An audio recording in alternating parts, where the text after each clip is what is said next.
past few programs have brought people of diverse backgrounds.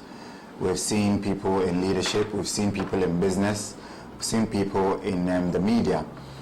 Now, the only way you can aspire young people is, as I said earlier, to get those that have already been through the mill to come share their stories. Now, Unsung Heroes uses this medium to do exactly that. The likes of Rabiu Maude, and then the chap that helps young people to code is a great example of how we can single out individuals within our community to spearhead projects that are transformational in shaping the way young people think. The only way we can predict our future is to create it, and by taking full responsibility of how we groom and train our young people.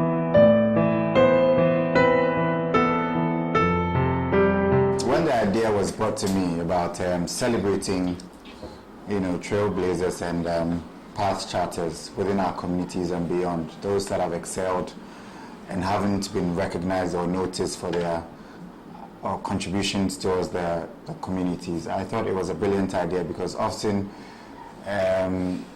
the storylines have been bad reportage, especially from our parts of the country, and celebrating people within our communities who've charted the path or trailed or blazed the trails for some of us to come and follow suit, I think was a brilliant idea, and I supported it wholeheartedly, because I think that we have predecessors, the current generation and the generation that would come before us, and if for anything at all we do not leave any trail behind, and they wouldn't find any to chart upon.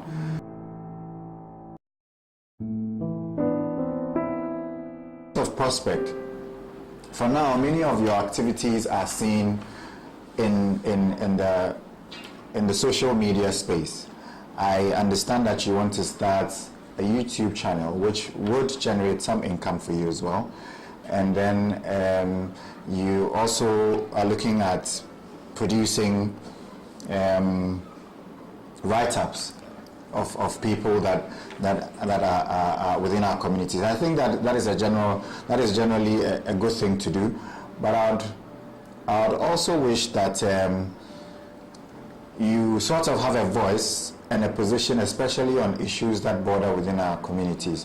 So if anything happened, for example, with regards to the drug menace, with regards to internet fraud, with regards to betting, you could have an opinion or a say that definitely will be positive, because in as much as you are trying to highlight the positives within our community, we cannot neglect or renege on the negative sides as well. In building, you need to uphold the former and then also address the latter. So sort of a balancing act that, as you are singing praises on those that have achieved it, you should also show the negative sides and how we can combat those ones. That should also include not only those that formally went to school and have a kind of formal education, but those that didn't.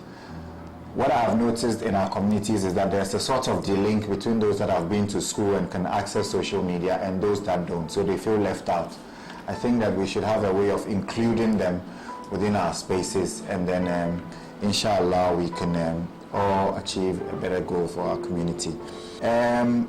Everything runs on money, capital, and I think that you've started in your ways of doing barter with how you run some of your projects.